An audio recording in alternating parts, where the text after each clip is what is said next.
Bwana Yesu asifiwe. Bwana ni mwema siku zote. Na siku zote Bwana ni mwema. Wangapi wanaamini hivyo? Anakufanya nini?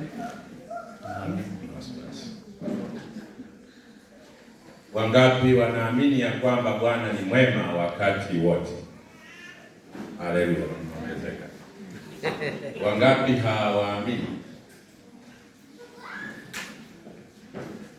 Tunaishi kwenye ulimwengu ambao majibu yote mawili yanaweza yakatokea.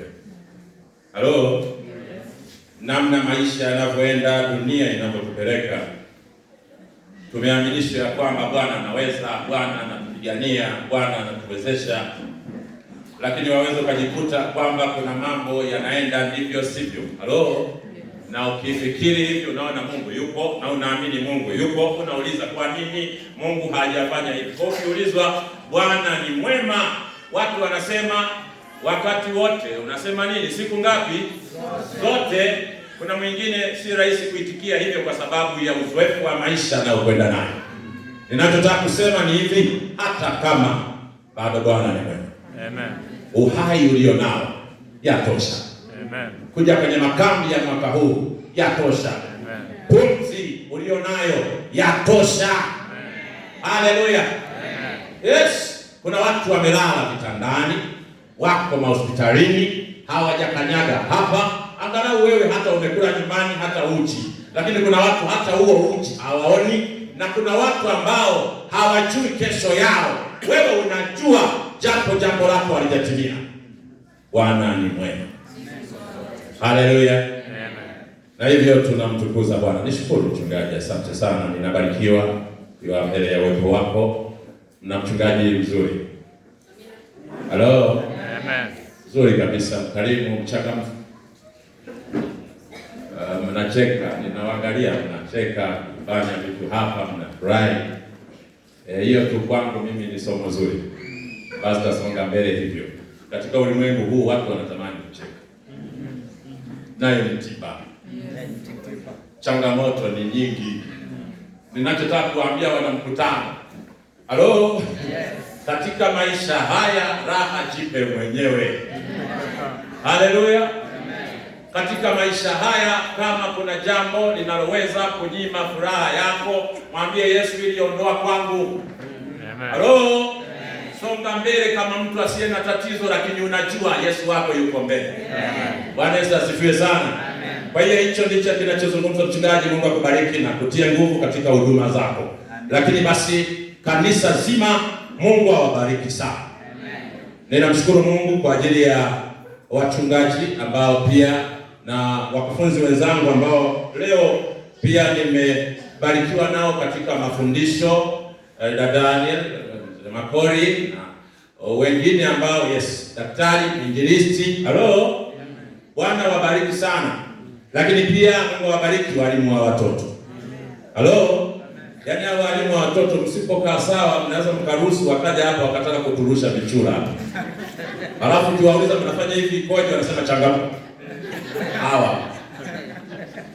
Sasa mimi nawaelewa. Mtawazumu tu vizuri, tuendelee na maisha haya, lakini mkija kona hii najua mnataka mtupeleke hapa. Lakini tunabarikiwa. Na nimegundua hii timu ni kama imetoka nyumba moja. Nyinyi hamjajua tu, lakini mimi nimekuwa nao tangu jana. Sawa? Ni kama ni nyumba moja na hawataki kutengana hawa basi. Hawataki. Jana walijaribu angalau watu kuwaweka kwenye vyumba kuwapanga hivi. Waliitika, lakini unaona tu baadaye waliporuhusiwa kwamba jamani mnaweza mkatoka hapa mkaenda mahali ambapo walibani, wanaweza wakatulia pamoja. Shangwe. Nimeipenda hii kambi. Na Mungu atukuzwe sana. Haleluya. Jamani, karibuni sana katika makambi ya mwaka huu. Na tupo kwenye kipindi cha wito wa nitakwenda. Halo?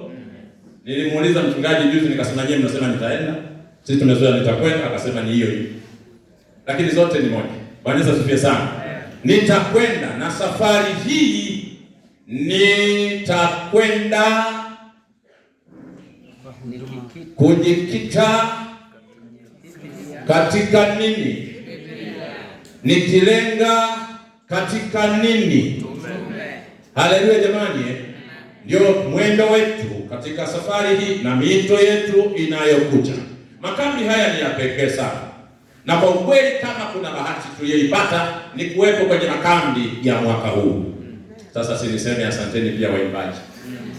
Jamani, jana juzi niliwaambia watu hapa nikasema moja ya jambo ambalo mimi naelewa makambi yametulia ni kwaya.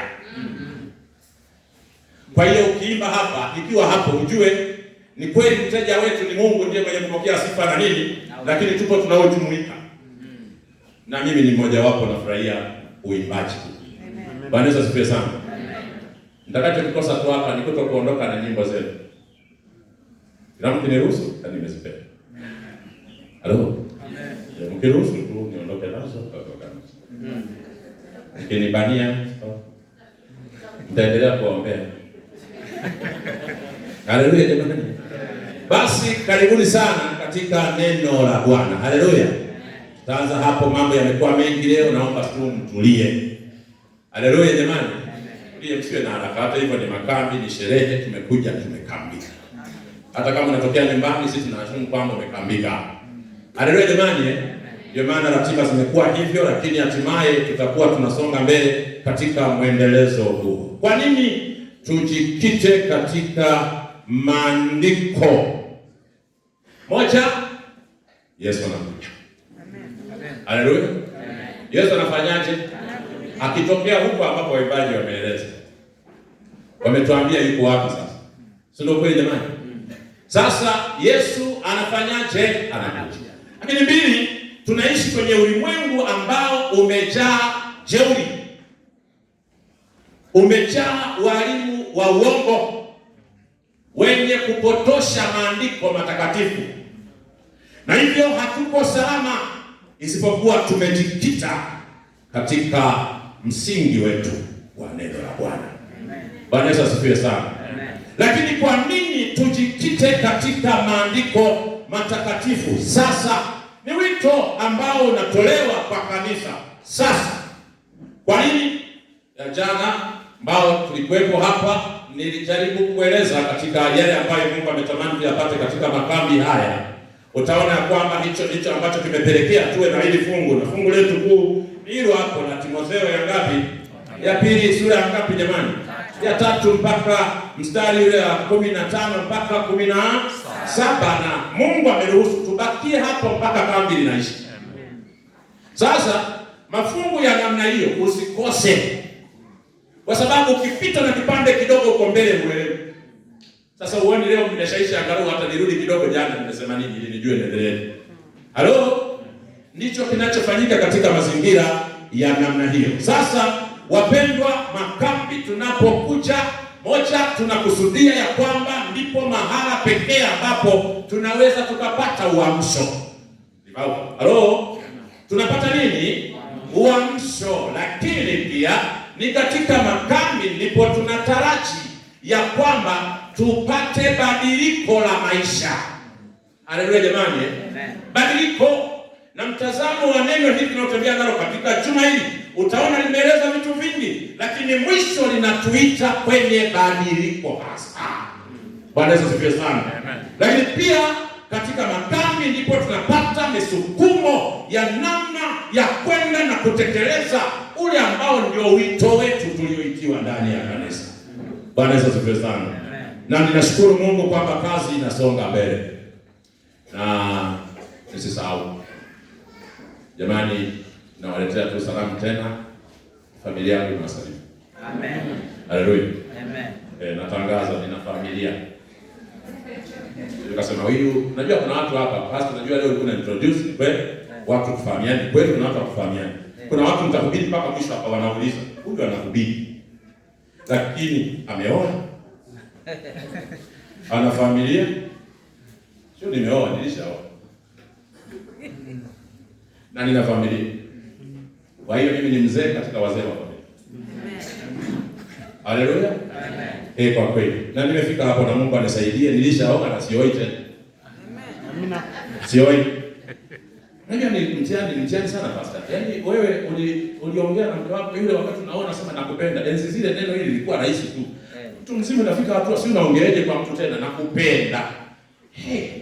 Mimi naona gharama sana na ninamuomba yule mwanamke Yesu alibakishie. Amen. Haleluya. Amen. Lakini basi amewasalimu. Nitaka tu niseme nitaka kusahau.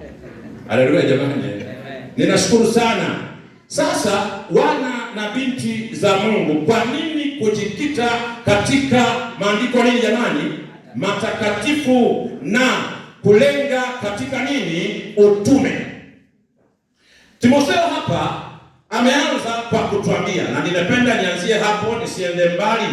Utaona ya kwamba neno linasema ya kwamba na ya kuwa tangu utoto umeyajua maandiko matakatifu ambayo yaweza kukuhekimisha hata upate wokovu kwa imani iliyo katika Kristo nani? Yesu. Kila fungu tu ndilo nitakazozungumza leo, mbele tutaendelea na mambo mengine. Wapendwa, nataka tu niseme ya kwamba tunaishi kwenye ulimwengu wenye mabadiliko mengi. Ulimwengu ambao tunaishi, watu na kusikia ulimwengu ndio raia sisi wenyewe. Uongo jamani? Watu ambao tumetingwa. Na sasa ulimwengu huo una raia ambao Mungu pia wengine amebahatisha, tumebahatika kuitwa ndani ya kanisa lake. Na kwa ukweli tumeitwa kwa kusudi. Haleluya jamani. Tumeitwa kwa nini jamani? Kwa kusudi. Na kusudi ambalo tumeitwa kwalo sisi ni kuhubiri Injili. Amen. Amen. Waimbaji, nataka niwaambie ya kwamba kila mkiimba kaeni na wazo hili ya kwamba mmewekwa hapo sio kufurahisha watu, ni kwa lengo hilo la Yesu kuhubiri. Na sasa tunahubiri kwa njia ya uimbaji. Fanyeni kwa bidii zote mpaka watu wamuone Yesu. Haleluya jamani. Wahubiri tumeitwa kwa lengo hilo ya kwamba tupate kuhubiri katika mazingira hayo, tutekeleze utume, na maana Yesu anakuja mara ya ngapi jamani? Mara ya pili. Sasa katika kipindi hiki jana nilieleza tu kwamba kwa nini ujumbe huu umeandikwa. Tunaishi katika wakati ambao mambo yamebadilika. Mmesikia neno hapa nasema dunia iko ndani ya kanisa. Ni kweli kabisa. Nilieleza tu jana ya kwamba zamani ilikuwa ni rahisi kutenganisha dunia na wale wanaoitwa kwa jina la Bwana. Halo? Lakini leo kadri tunavyosonga mbele, ule mstari unaoonyesha kwamba pana tofauti ya wacha Mungu na wasio nani? Mcha Mungu, kweli unaonyesha, na maandiko yanasema unaenda kufutika. Halo? Unaenda kufanyaje? Kwa lugha nyingine ni kwamba tunakoenda, kama sio msisitizo tunaopewa na kanisa la Mungu vile Mungu anavyoliongoza, tutajikuta ya kwamba dunia haitaweza kutofautisha nani mcha Bwana, nani aliye wa dunia. Kwa nini? Kwa sababu dunia leo inakaribishwa ndani ya kanisa. Nikisema kanisa na maanisha kwa waumini na washiriki, na hivyo mambo ya kule leo yanafurahisha sana yakitendwa na washiriki ndani ya kanisa, na unafurahia kabisa na uoni tofauti.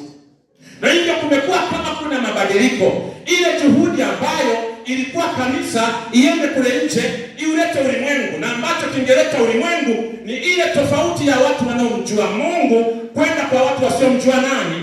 Mungu. Leo ni vigumu sana watu kutofautisha kwamba hao wanamjua Mungu ama hao watu wamjui. Ni namna ya maisha tunayoyaishi. Mengi ya maisha yetu ni ya nje, si ya watu waliojikita kwenye maandiko matakatifu. Halo? Lakini Mungu ana mpango wa kutuokoa tena. Halo? Ni sawa tu na baba na mtoto haelekei, bado anafanya juhudi kwa lengo la kwamba mtoto arudi kwenye mstari.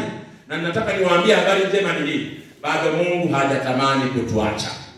Ameendelea kuleta namna ambavyo tunaweza tukarejelea sasa katika namna ambavyo tutafanya matengenezo.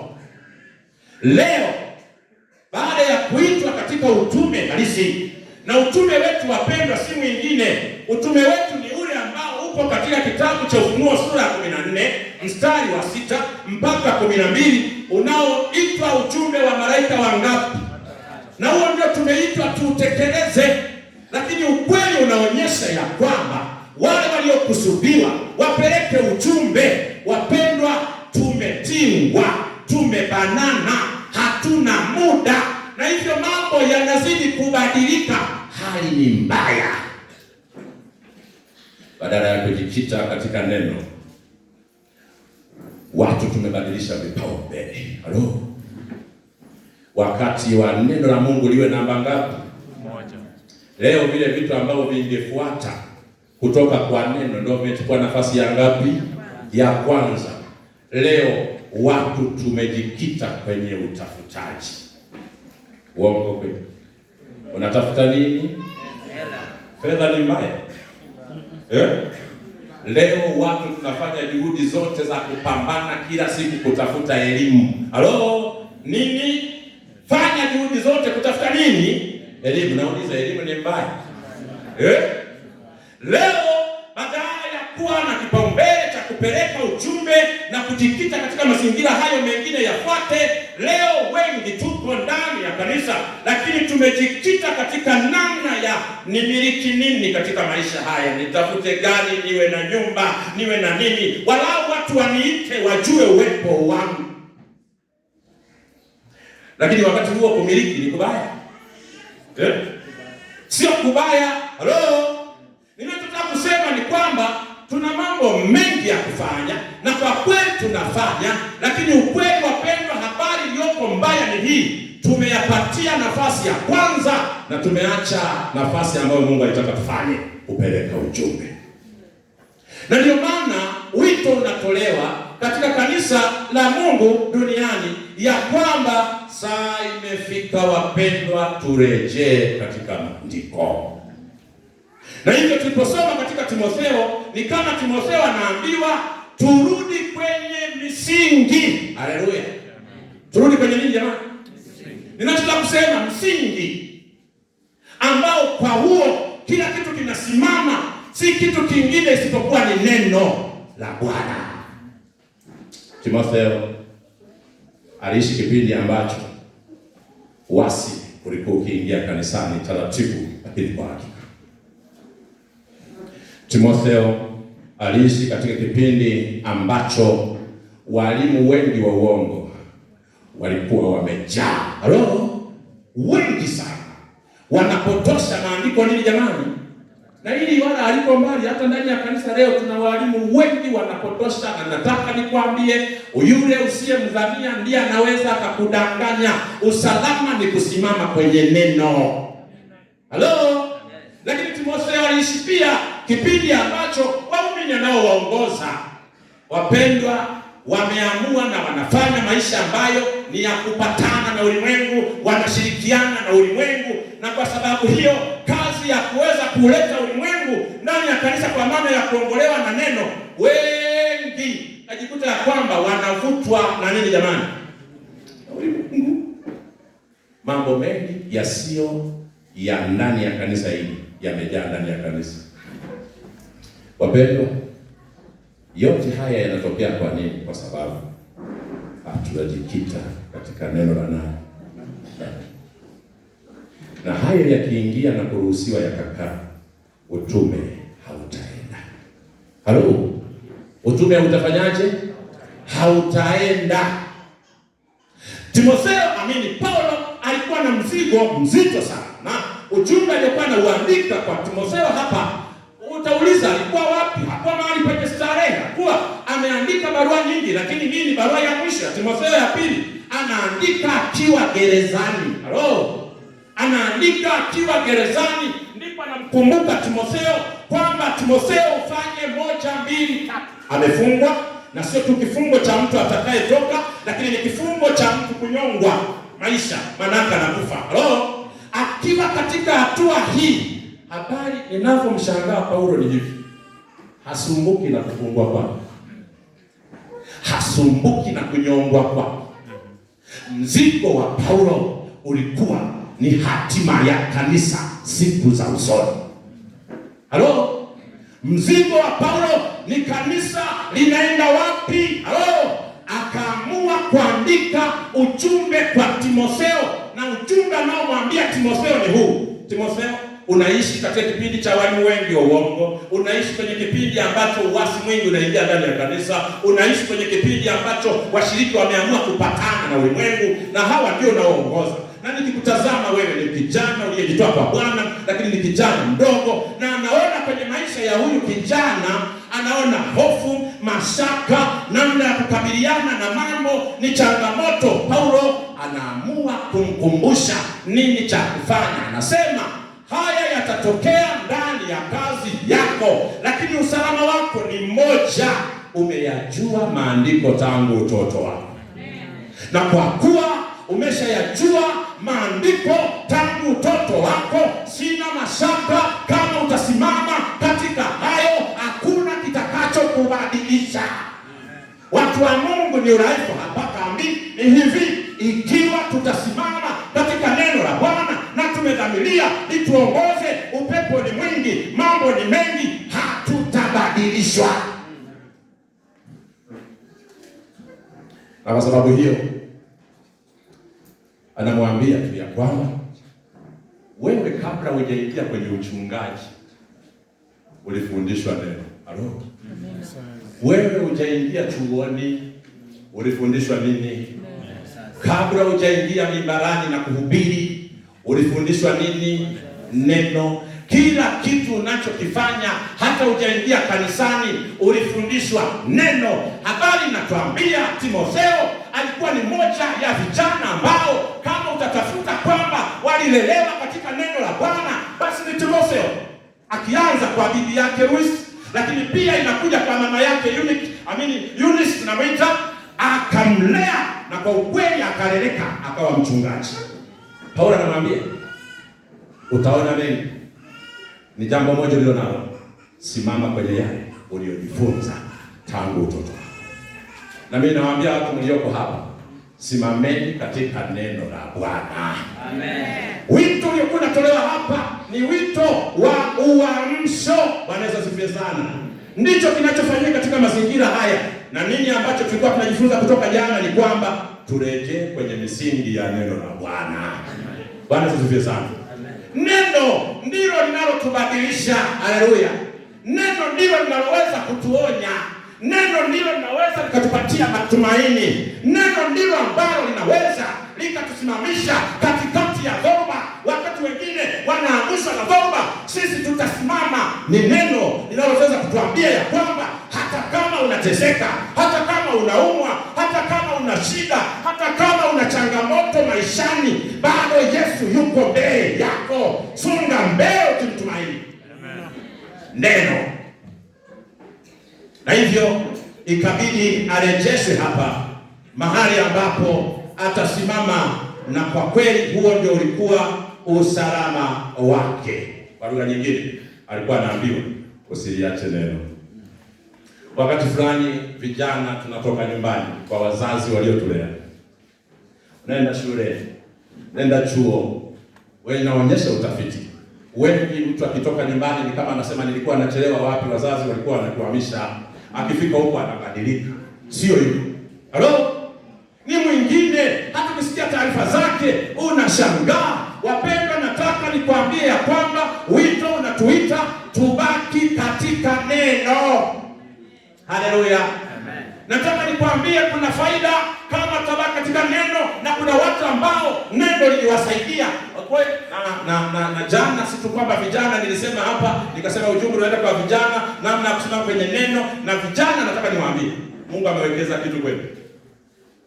Maana anasema nawaandikia ninyi vijana. Maana mna nini? Nguvu. Mna nguvu. Haleluya jamani.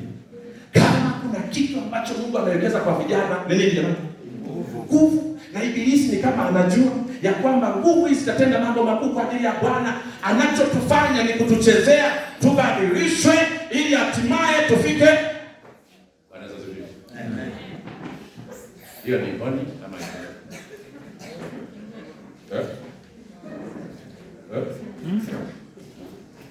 Tuendelea. Mimi nataka kutoka. Alafu maisha yaende. Ninyi wenyewe si mnaona nimetoka kusimama sasa. Au sio? Sasa wewe uliyesikia kengele, tulia kwa jina la Yesu.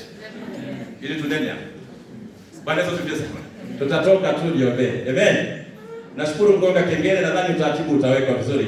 Tuone wewe yuko makini sana katika mazingira ya namna hiyo. Wapendwa, ninachotaka kusema ni hiki. Neno ndilo linaweza likatufanya kudumu ndani ya kanisa. Neno ndilo ambalo litatuokoa. Haleluya jamani. Hatuokolewi na kitu kingine chochote. Na kwa taarifa ni kwamba Timotheo, nguvu yote aliyokuwa nayo na mambo makubwa aliyokuwa nayo ni matokeo ya elimu aliyoipata nyumbani. Na hivyo tukafundisha jana, wazazi, mafundisho ambayo yanatolewa kwa watoto ya neno la Mungu. Haya maneno naweza usielewe matokeo yake, lakini ukweli ni huu, yatasaidia siku moja, siku za mbeleni. Bwana Yesu asifiwe sana. Fundisha kwa kadri unavyoweza, lakini siku moja utapata majibu haya. Na tuliona mifano jana, tukasema Musa alilelewa na mama yake Yokobedi miaka 10 na ngapi? 12, na akatoka akaenda katika jumba la kifalme, jumba la starehe, jumba ambalo kila kitu anadeka tu. Musa akisema mimi nataka, wanampa mimi nataka.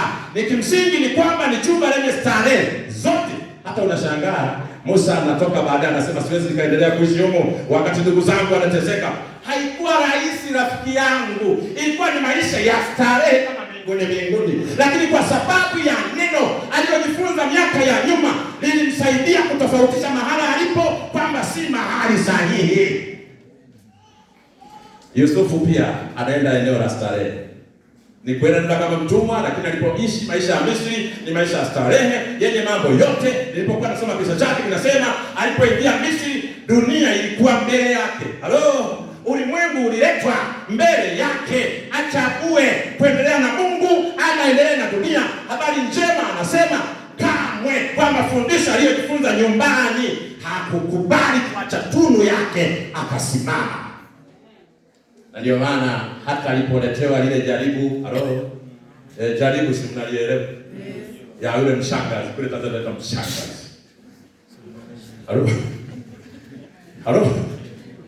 Mama jitu zima linataka limharibu kijana. Anamwambia sasa lala nami.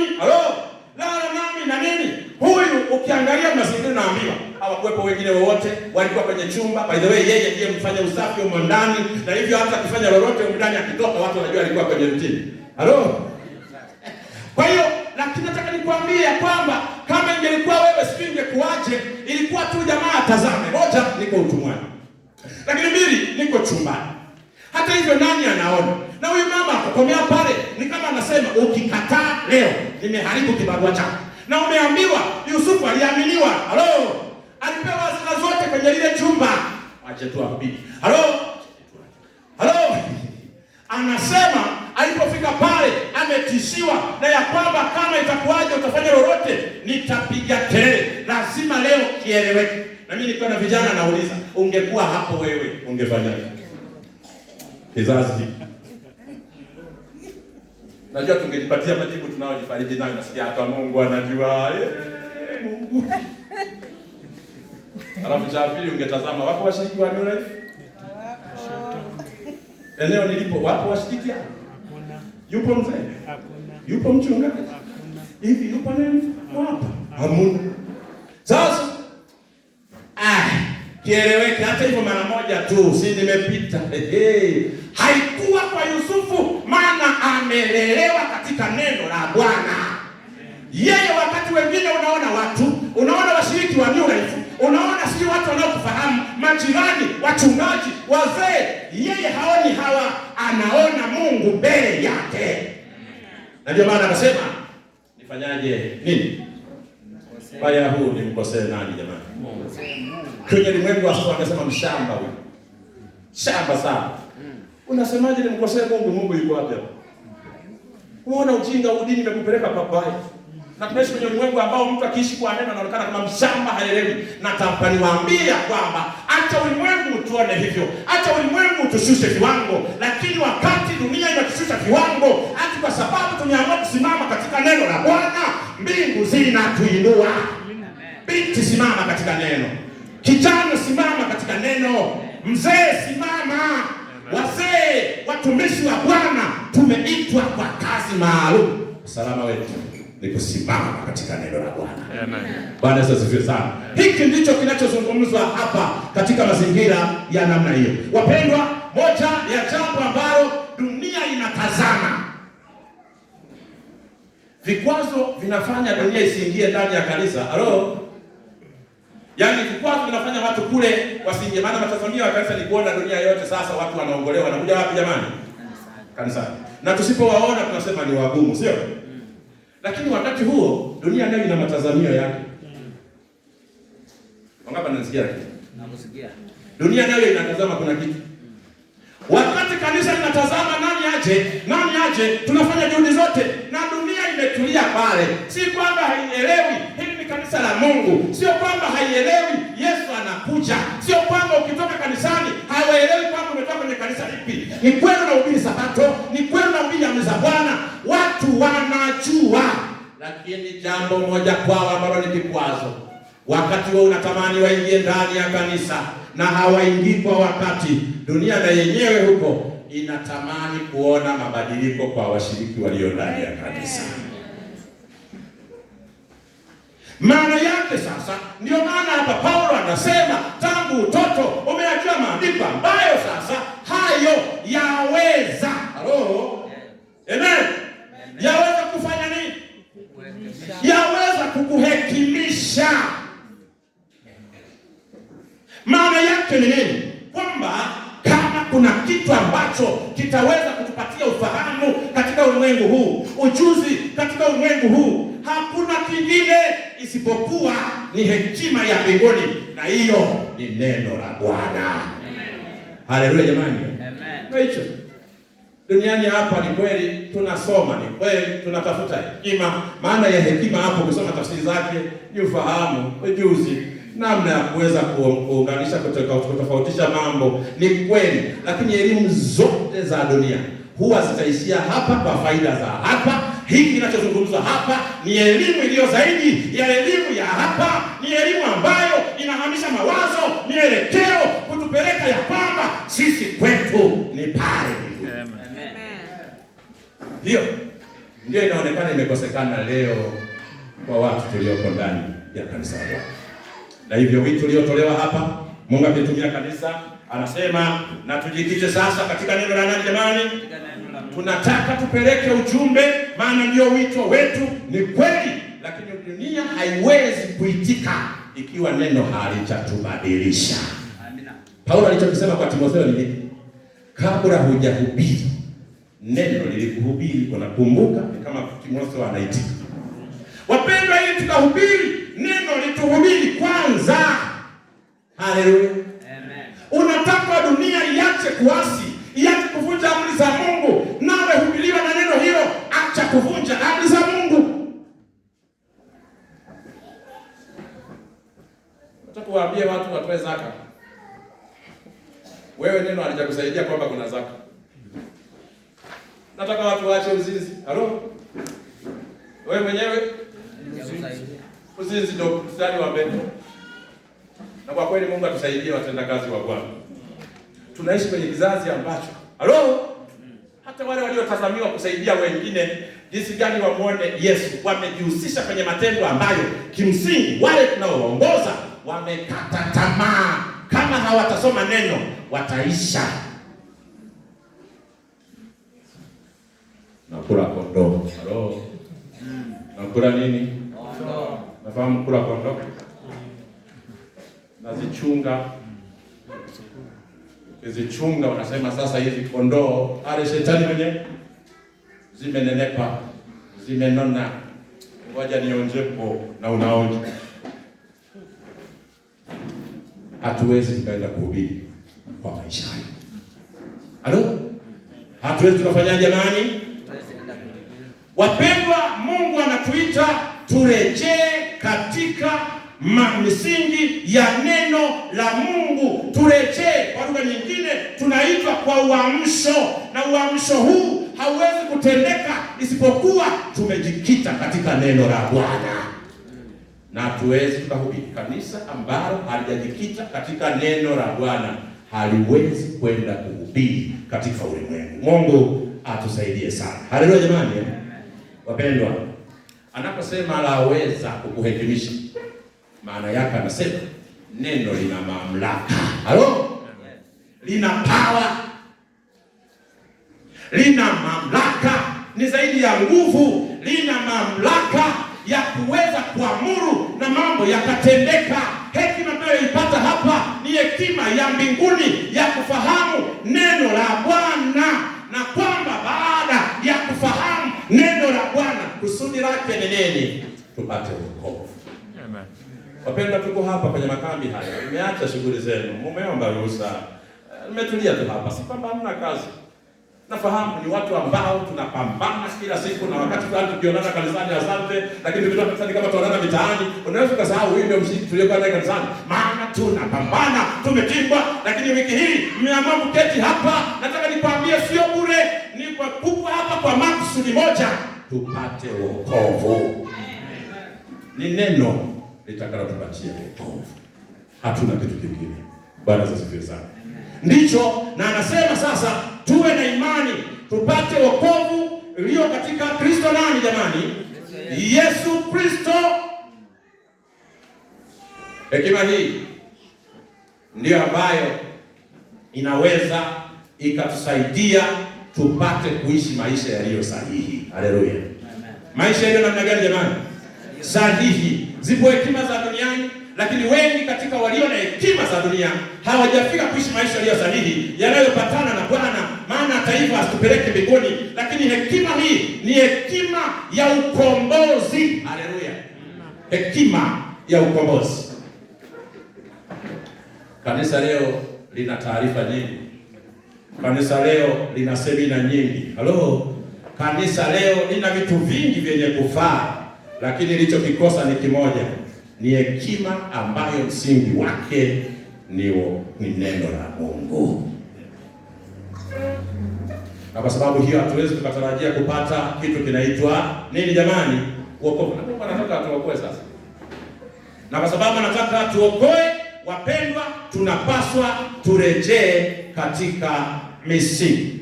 Na anasema itatupatia wokovu. Utaona kwamba Paulo anachokisema hatupeleki kwamba lengi kwamba kwenye mabadiliko pengine tu ya mienendo ya maisha kwanza.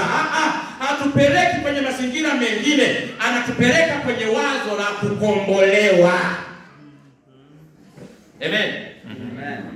Kuna mabadiliko ya maisha, halo, lakini wakati fulani yasiyo na matumaini ya kuokolewa.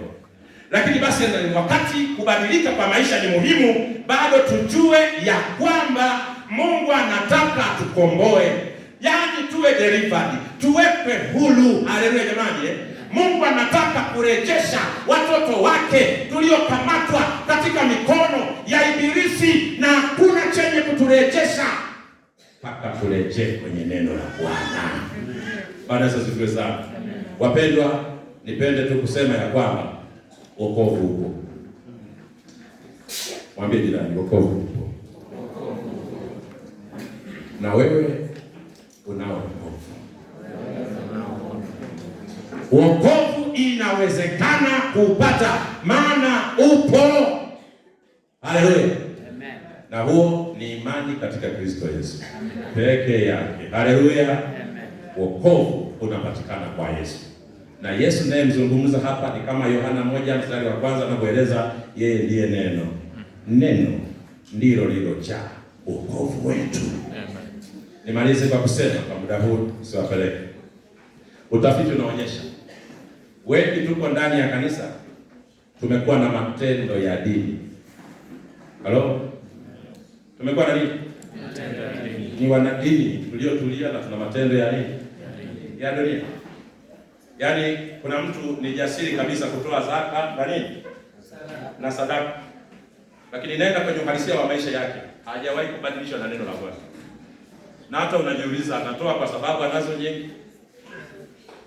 Anatoa kwa sababu zinamkera, zina matumizi?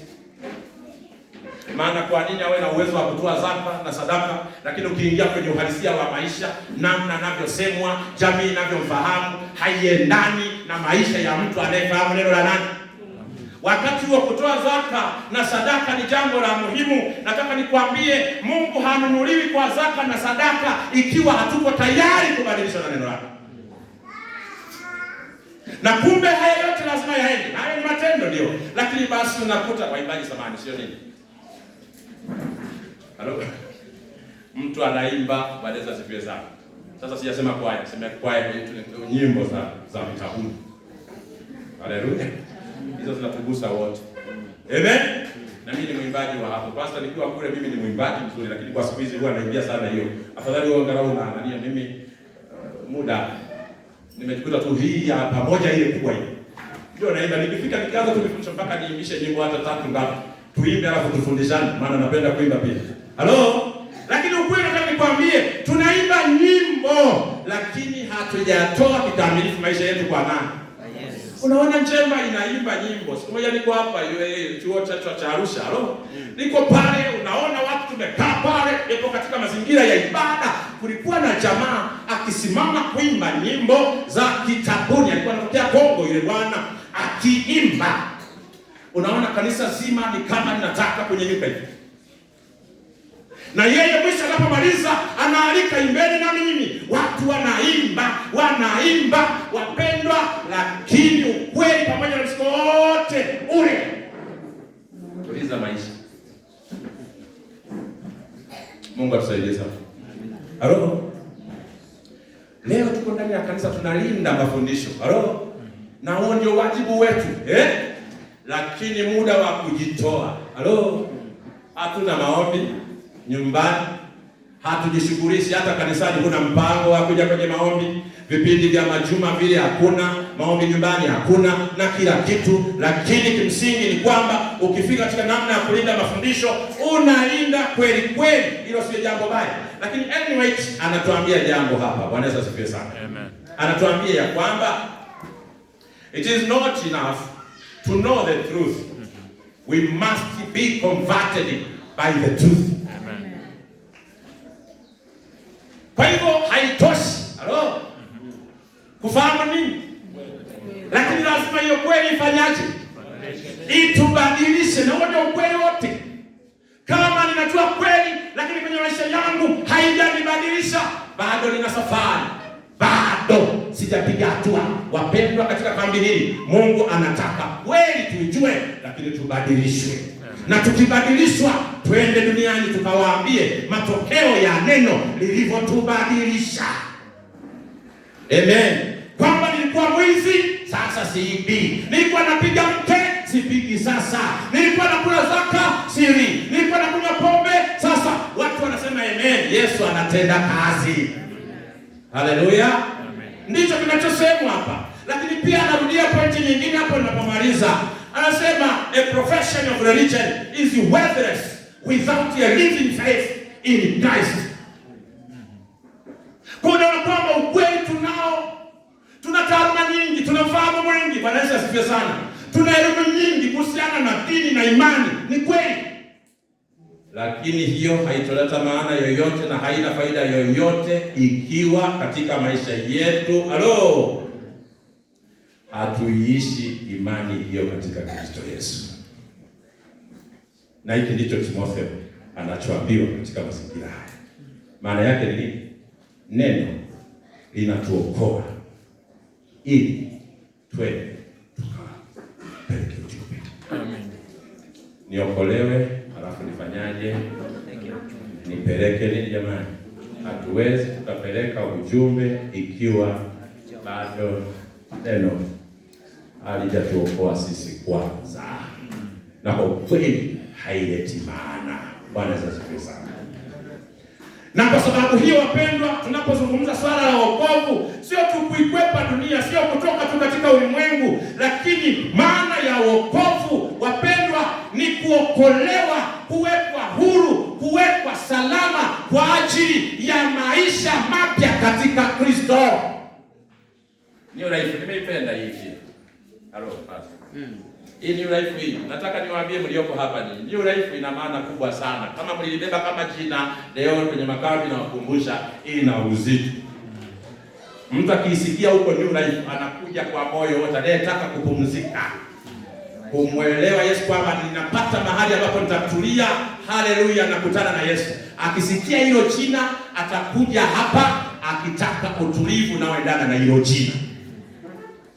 Lakini kwa jina la New Life, maisha yaendani na watu wa New Life waliobadilishwa, hili ni jambo linalomuumiza Mungu kwa sababu ni maisha yasiyo na uhalisia. Mungu na atusaidie sana. Wapendwa, hekima isiyotuongoza kwa Yesu Kristo ni hatari sana. Hekima isiyoweza kutuongoza kwa nani jamani? Haiwezi kutusaidia, na hivyo hekima hiyo ni hatari sana.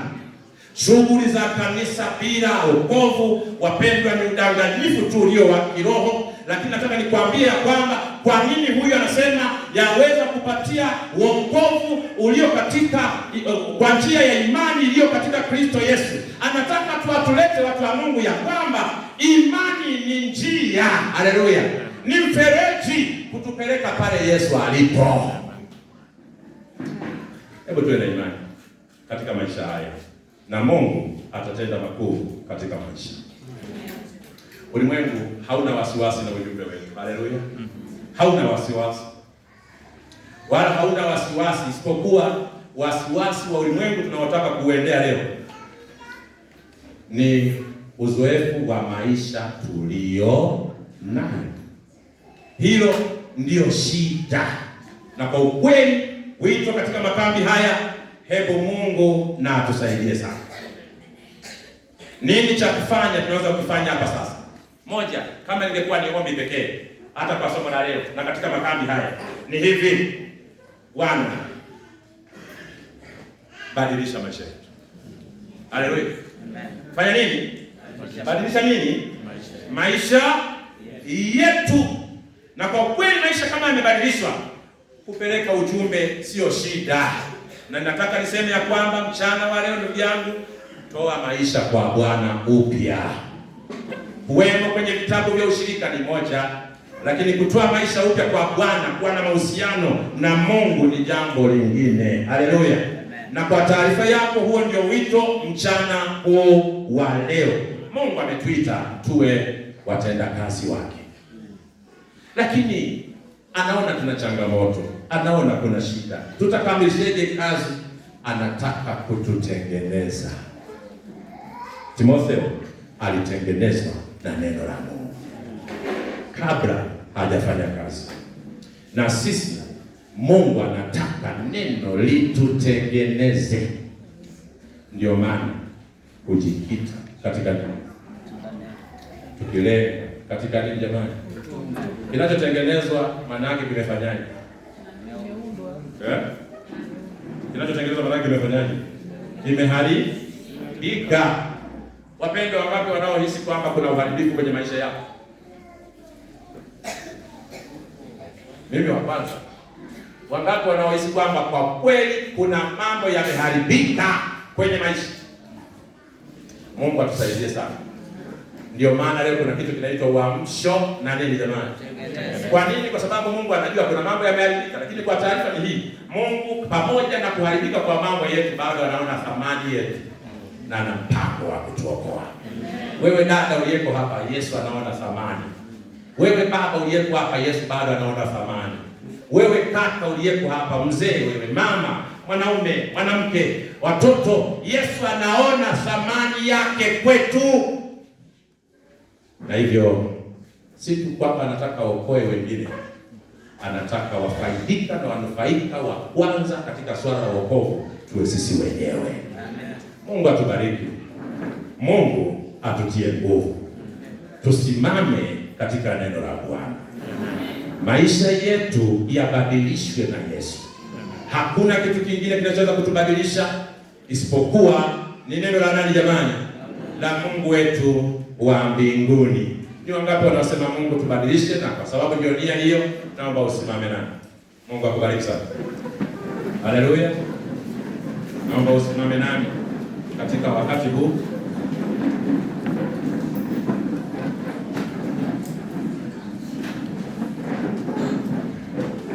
Kwaya, nimependa ule wimbo. Halo, umeuimba hapa, unaweza mkauimba tena wakati kwaya. Na wewe Mungu akubariki unapoenda kutoa maisha yako upya kwa Bwana.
Ndugu yangu, fanya matengenezo kabla Mwokozi aje duniani. Osha vazi lako ili ufae, mtwike mzigo wako, andamana naye Yesu. Ndugu yangu, fanya matengenezo kabla Mwokozi aje duniani. Osha vazi lako ili ufae, mtwike mzigo wako, andamana naye Yesu. Tunaye Soto, mtetezi wetu, kwenye chumba cha rehema cha mbinguni. Akishamaliza tutapokelewa.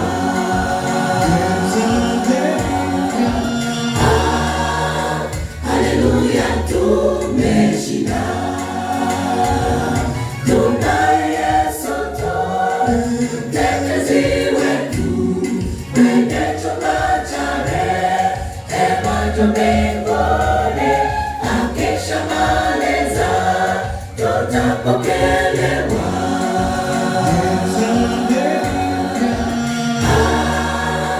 Haleluya, tumeshinda. Tunaye Soto, mtetezi wetu, kwenye chumba cha rehema cha mbinguni. Akishamaliza tutapokelewa.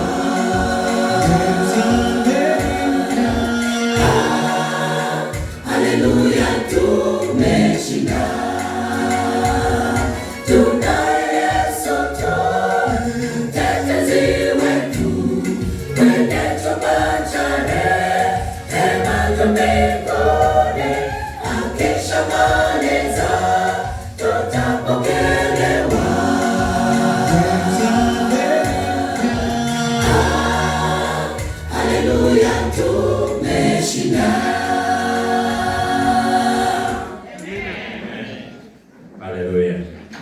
tunaye nani? Yes. Yesu peke yake. Na kwa kweli yuko kazini. Haleluya. Yuko kazini kuhakikisha watu wa New Life tunaokolewa wote. Na kwa kweli inaonyesha kwamba kumaliza ile kazi atakuja kuchukua sisi marafiki zake. Makambi haya ni makambi ya kujitoa kwake. Makambi ya uamsho. Ninajua tumepiga hatua. Na nashukuru waimbaji wameimba. Kila mmoja anafahamu maisha yake. Wapenda, nataka niseme ya kwamba wakati sisi hatuwezi tukaona hitaji lako, Yesu anaona. Na hivyo hata ukipiga hatua kuja hapo mbele, hebu maanisha kwa nini umepiga hatua. Tumeitwa hapa, moja, tunamhitaji Yesu.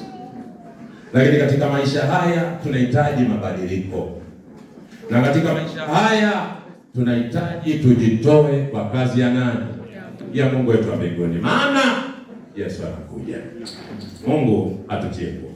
Amen. Tuombe. Baba mwema, tunaimba nyimbo nipe Biblia.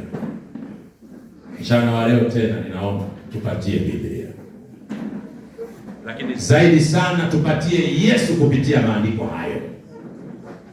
Tunaishi katika saa ambayo lazima maisha yetu yabadilishwe kwa neno lako. Na kwa sababu hiyo tunapata nafasi ya kuona kwamba kumbe lipo tumaini ikiwa tutakubali neno lako litubadilishe. Saidie kujikita katika neno lako. Na kwa sababu umetupatia upendeleo wa kuondoka na kwenda kuhubiri Injili, unataka twende. Ukitutazama unaona tuna shida. Ukitutazama unaona tuna changamoto. Ukitutazama unaona kuna mapungufu. Na sasa umtumie nani? Bado nataka ututumie. Na hivyo kazi kubwa nayoifanya Yesu ni kututengeneza. Ninaomba wanakambi wote ututengeneze. Amen. Tufae kwa ajili ya kazi yako. Mungu wa mbinguni, kundi hili limekusanyika hapa na watu wako wamepiga hatua huko kujitoa. Naomba mpokee kila mmoja. Lakini hapa katikati yetu kuna watu wana shida nyingi. Wengine ni wagonjwa. Wengine wana changamoto mbalimbali za kifamilia, za kiuchumi, za kijamii. Mungu wa mbinguni, wewe unajua kuona ndani ya mioyo ya watu wako, naomba uguse kila mmoja. Makambi haya si tu kwamba yawe ni makambi yenye kutuita kujikita katika neno. Si tu kwamba makambi yanayotutaka twende kwenye matengenezo, lakini pia yakawe ni makambi ya uponyaji wa vidonda ambavyo tumevipata katika ulimwengu huu. Ponyaji wa majeraha, ponyaji wa magonjwa na changamoto mbalimbali. Ukawe ni wiki la urejeshwaji, yale yaliyotoka, yale ambayo Mungu tunadhani yametoweka katika maisha yetu na ilikuwa ni ya msingi ya kutusaidia kutengeneza furaha yetu, yakarejee kwa jina lako. Maombi yatakayoomba na yanaendelea kuombwa katika makambi haya yakalete uamsho na mabadiliko makubwa. Lakini ninakusihi Yesu, kila aliyekuja kwenye makambi haya, mwisho wa makambi haya awe na ushuhuda. Mwisho kama matokeo ya makambi haya tuwe tayari tumetoa maisha yetu kwa milele. Asante Yesu kwa sababu nakuja hivi karibuni, waimbaji wameimba. Tusaidie, tujiandae huku lako tutakapokuja tena. Karibu tena wakati mwingine ukatuongoza na kutusimamia. Tuendelee kutubariki. Ninaomba kwa jina lako Yesu. Amen. Mungu